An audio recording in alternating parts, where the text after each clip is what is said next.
Have you ever wondered how much control you truly have over your life? Epictetus discovered that our freedom lies in understanding what is within our control and what is not. In this video, we explore Epictetus's Prohairesis, a key concept in Stoicism that emphasizes the importance of choice and personal agency in navigating life's challenges. Epictetus teaches that true freedom comes from within, as we can control our responses to external events. The concept of prohairesis highlights the significance of our choices in shaping our character and destiny. Understanding what is outside our control helps reduce anxiety and fosters resilience. Epictetus encourages us to focus on our thoughts and actions rather than external circumstances. The Stoic approach to challenges emphasizes acceptance and rationality in the face of adversity.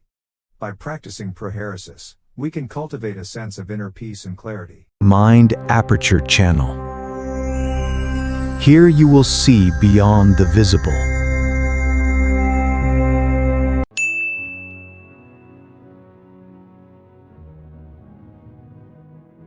You know that feeling when you're standing in the philosophy section of a bookstore on December 23rd, and your sibling walks around the corner, the one you haven't spoken to in 3 years except for obligatory texts? Your shoulders tense immediately. You're both pretending this is fine, pretending the chosen family you've built somehow erases what broke between you. Your hands grip the spine of a book you're not reading. The store's warm amber light filters through the front windows, and you can feel your breath becoming shallow, controlled. What are you even doing here? You came to escape the holiday chaos, but here they are, and suddenly the weight of unforgiven things sits heavy in your chest. Or picture this, 6 a.m. in your kitchen, before anyone wakes, and your aging parent shuffles in asking who you are again. Your throat tightens. You've rehearsed this moment 100 times, but it never gets easier. The computer on the counter glows blue in the pre-dawn darkness. You were checking flights, researching facilities, making decisions that will split your life in two. Your hands shake as you pour their coffee. This is the last day before everything changes. The medication bottles line the counter like small accusations. You want to control this, to fix it, to make them remember you. But you can't. Your stomach knots with the weight of what's coming. Now imagine this. You're at a religious service you've questioned for years, sitting next to someone new, someone you're beginning to care about but don't trust yet.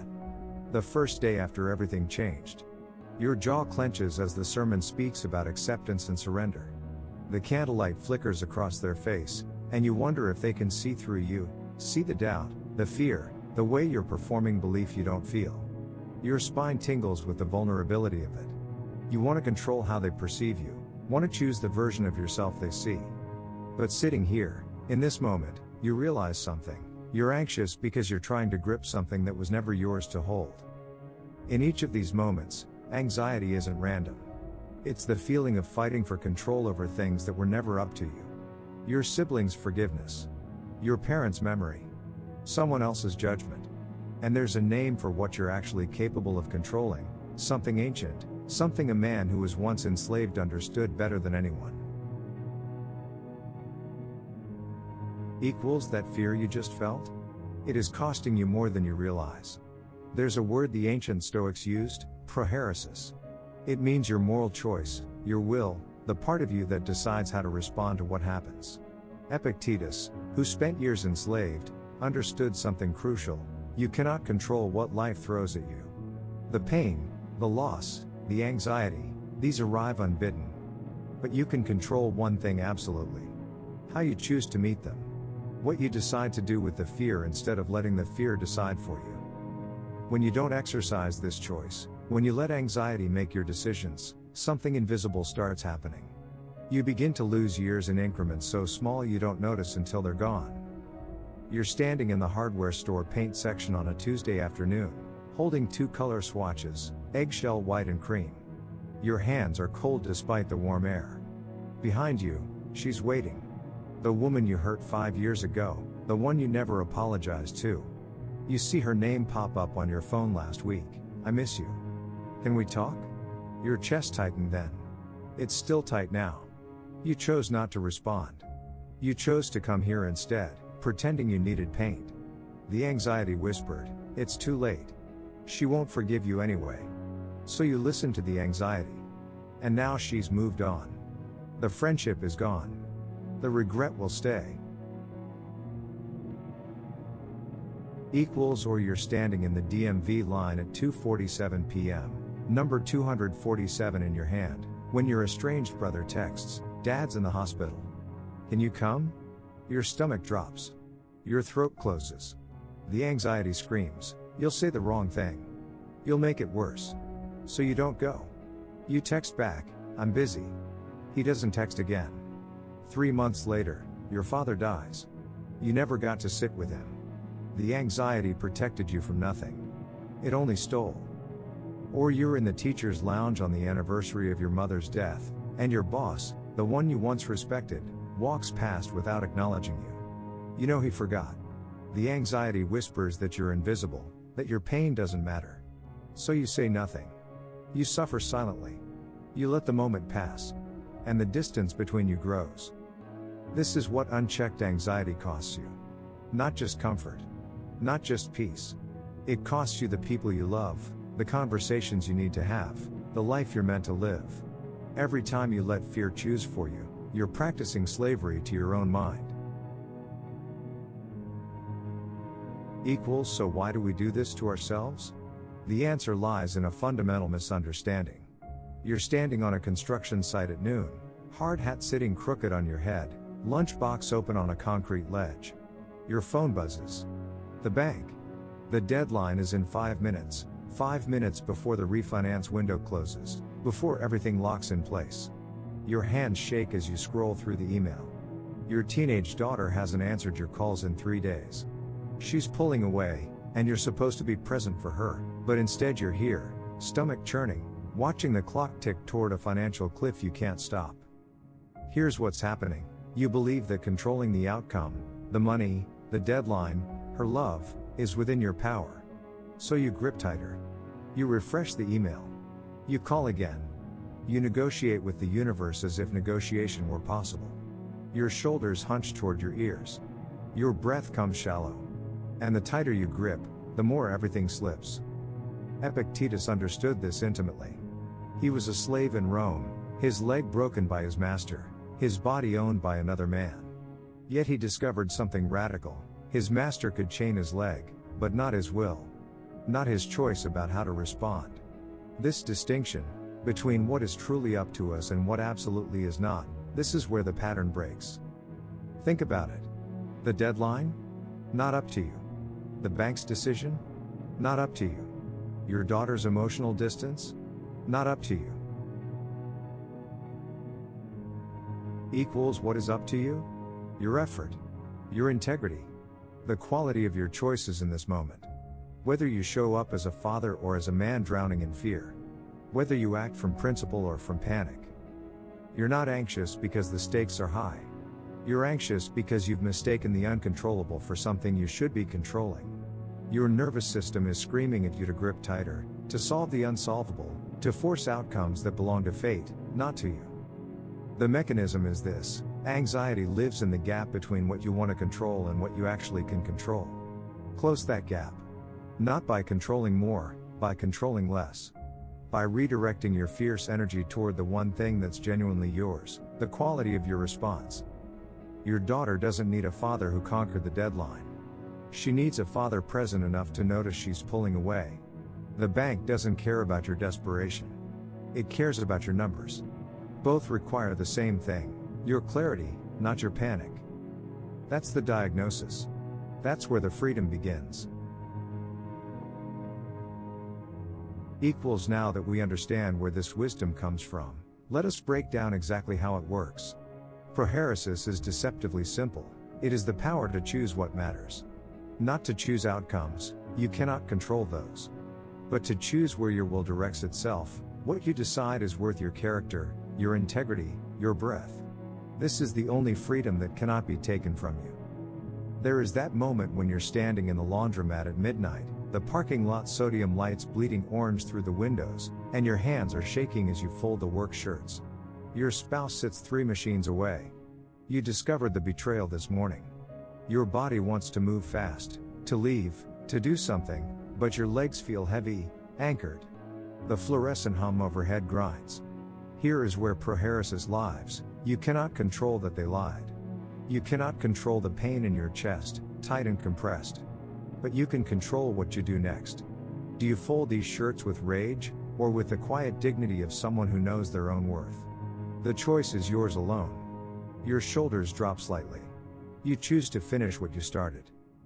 Think back to the unemployment office at 7 a.m., the morning everything shifts. The client who disrespected you for months has finally called. They want you back, desperate now. The blue screen glow from the office computer illuminates your face as you read their email. Your hands tremble. You could take it. You need the money. But Prohairesis asks, what kind of person do you become if you accept disrespect for survival? Your throat tightens. You realize the outcome, whether you're hired or not, was never truly yours. But your choice to demand respect? That belongs entirely to you. You type your response with a steady hand. There is that moment on your birthday, alone in the parking garage stairwell, the emergency exit sign casting red shadows across concrete. You're 37. You thought you'd be someone else by now. A musician. Someone who mattered. Your breath catches. The person you imagined doesn't exist. But here is the gift hidden in that pain. You can choose right now, in this stairwell, who you become next. Not through some grand transformation. Through the small choice to practice today. To show up tomorrow. To build character through discipline, not through circumstances. Your spine straightens. The outcome is uncertain. Your choice to try is absolute. This is Prohairesis. Not controlling the world. Controlling yourself. Here is where everything shifts. This is not just a technique, it is a complete transformation. You're standing in the bank lobby at 2:47 p.m., and the line hasn't moved in 20 minutes. No announcement. No explanation. Your partner stands beside you, the same person you've shared 2 decades with, and you realize you don't know what they're thinking. Their jaw is tight. Your shoulders rise toward your ears. The marble floor feels cold through your shoes. Anxiety floods your chest like water filling a cup you can't tip over. You want to leave. You want to scream. You want to know why they won't look at you. Everything feels out of control, the weight, their silence, your racing thoughts, the fluorescent hum overhead. Then something shifts. You notice, the weight itself? Not up to you. Their thoughts? Not up to you. The bank's incompetence? Not up to you.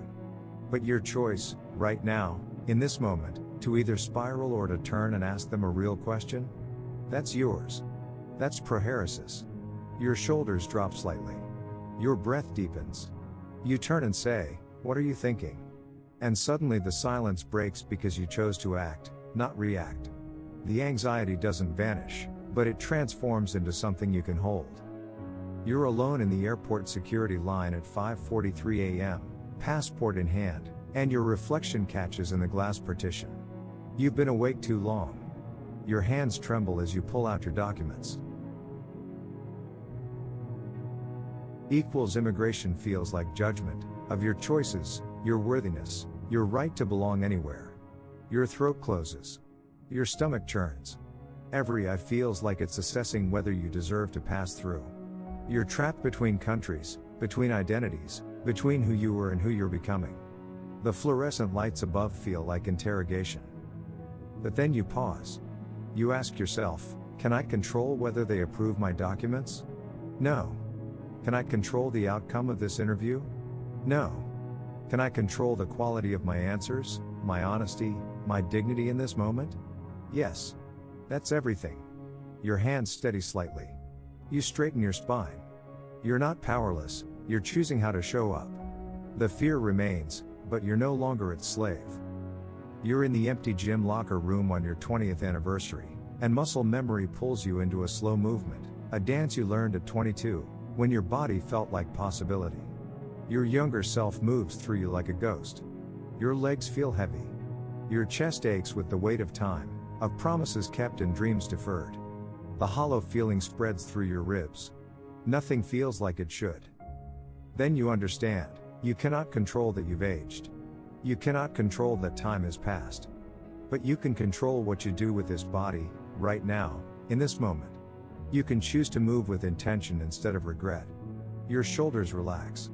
Your breath finds rhythm. Equals you dance not to recapture youth but to honor the person you've become. The hollowness doesn't disappear, it transforms into something deeper, acceptance. And in that acceptance, you find a freedom you didn't know was waiting. Equals understanding the shift is one thing. Here is how you practice it, starting today. You're standing on the subway platform at 6:47 a.m., the day the mail arrived with results you've been dreading. Your in-law is beside you, the one who's made it clear you're not good enough for their family. The platform smells like stale coffee and metal. Your hands are cold. Around you, commuters shift their weight, checking phones, avoiding eye contact. Your throat tightens as you feel their judgment radiating like heat. This is where prohairesis begins, the control audit. Right now, in this moment, separate what's yours from what isn't. You cannot control the mail that arrived. You cannot control what your in-law thinks of you. You cannot control the results themselves. But you can control one thing, the quality of your choice in this next breath. Will you let their disapproval shape how you see yourself, or will you choose differently? That choice is entirely yours. It lives in your will alone. This week, practice naming it. This judgment is not up to me. My response to it is. The train arrives. You board together in silence. Later, you're in the garage sorting boxes, old photos, your ex-spouse's things mixed with yours. The afternoon light cuts through the high window in orange rectangles. Your shoulders feel heavy. You know the conversation is coming, about custody, about money, about who you've become since the split. Equals your hands tremble slightly as you hold a photograph from 10 years ago. Someone else's version of you stares back. This is where the second practice emerges, role fulfillment. Ask yourself, what is my actual role here? Not the role fear whispers. Not the role shame suggests. Your real role is to be a good parent. To handle this transition with integrity. To show up as someone your children can respect. Everything else, the awkwardness, the resentment, the guilt, those are not your role. They're noise. This week, when anxiety rises, ask, am I fulfilling my actual role right now, or am I performing a role fear invented? Your ex-spouse's approval isn't your role. Your children's stability is. You close the box carefully. Sunday evening, 8:15 p.m. You're at the Social Security office, you had to come early for paperwork, and your coworker walks past. The one who got promoted. The one you trained. The one who didn't deserve it. Your stomach drops. Your jaw clenches. The office lights hum overhead, casting everything in a pale, institutional glow. Dread about Monday morning settles in your chest like a stone. But here's what prohairesis teaches, their promotion is not up to you. Your response to it is. This week, practice this. When you feel that familiar sting of injustice, pause. Notice it. Then ask, what can I actually control? You can control whether you show up Monday with bitterness or with the choice to do your work well. Equals you can control whether you let their success diminish you or whether you use it as fuel for your own path. Not the path they took. Your path. That distinction, that's where your freedom lies. Equals once you have practiced these techniques, the next step is weaving them into daily life. Not in some perfect, linear way, but in the messy, real moments where your breath catches and your hands shake and you have to choose anyway. Your alarm pulls you from sleep at 6:47 a.m. The bathroom mirror shows someone you don't quite recognize yet, hair matted, eyes still clouded with the dreams you can't shake. Cold water hits your face. Your shoulders tense. You're waiting for news that won't come today, and your body knows it before your mind catches up. The fear sits in your chest like a stone. But here's what's different now, you notice it. You don't fight it. You acknowledge the weight, then ask yourself the only question that matters, what's actually in your control right now? Not the news. Not the outcome. Only this, how you meet the day. You choose to shower. You choose to dress. Small prohairesis, moment by moment. By 2:15 p.m., you're at the library's quiet section, surrounded by the smell of old paper and dust.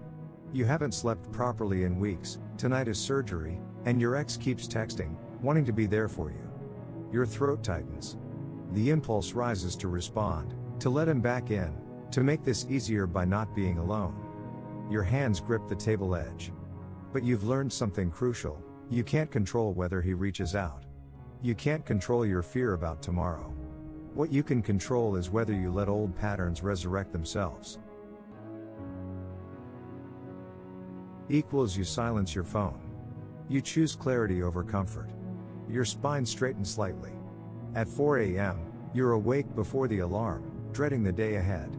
The cemetery visit looms. You're going to see the grave of someone who wronged you years ago, and you're bringing flowers anyway. It makes no sense to anyone but you. Your jaw clenches. Your legs feel heavy. The old anger wants to rise, wants to convince you that forgiveness is weakness, that showing up is surrender. But you understand now, the anger isn't up to you. The old wound isn't up to you. What is up to you is whether you become someone who carries bitterness forward or someone who chooses to lay it down. You get out of bed. You find the flowers. You choose your role, not as a victim of what happened, but as someone capable of moving beyond it. This is not perfection, it is direction. Let us bring this full circle. Remember where we started? You were trapped, believing your emotions controlled you, that circumstances dictated your freedom, that the weight of others' expectations was yours to carry. You felt powerless. But across these 7 parts, you've discovered something ancient and radical: the dichotomy of control. Some things are up to you. Most things are not. And in that distinction lies everything. Now watch what changes. You're standing in your therapist's office during the last hour before the moving trucks arrive. Your mentor sits across from you, expecting you to have it all figured out by now. The silence is suffocating. Your hands are cold. But here's what's different: you notice what's up to you. Your choice to be honest. Your effort to show up. Your willingness to disappoint them. Not up to you? Their judgment. Their timeline. Their vision of who you should be. You lean forward and speak the truth. Your chest loosens.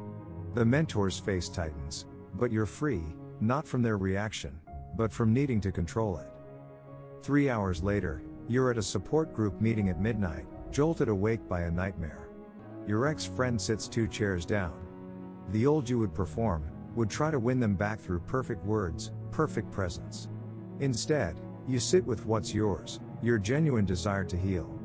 Your authentic self. What's not yours. Whether they forgive you. Whether they reach out. You breathe. You listen to someone else's story. You let the ache exist without needing to fix it. Prohairesis, your moral choice, remains intact. The next morning, you're in an immigration office with your child, and a stranger reminds you of your father. You almost don't go home afterward. The old weight rises: you should fix this, should manage their emotions, should be more. But you pause. What's up to you? How you treat this child. The quality of your presence. Your commitment to your role as parent. What's not up to you? Erasing the past. Healing what's broken in others. You drive home. Your shoulders drop. You're not lighter because the world changed. You're lighter because you stopped carrying what was never yours to carry. This is Epictetus's final gift: freedom isn't the absence of difficulty. It's the clarity of knowing which battles are yours to fight. If this opens something in you, subscribe and hit the notification bell so you never miss a video. Share this with someone ready to hear it. Drop a comment: what insight hit you hardest? Watch the video appearing on screen now. Your transformation starts not tomorrow, right now, in this breath, in this choice.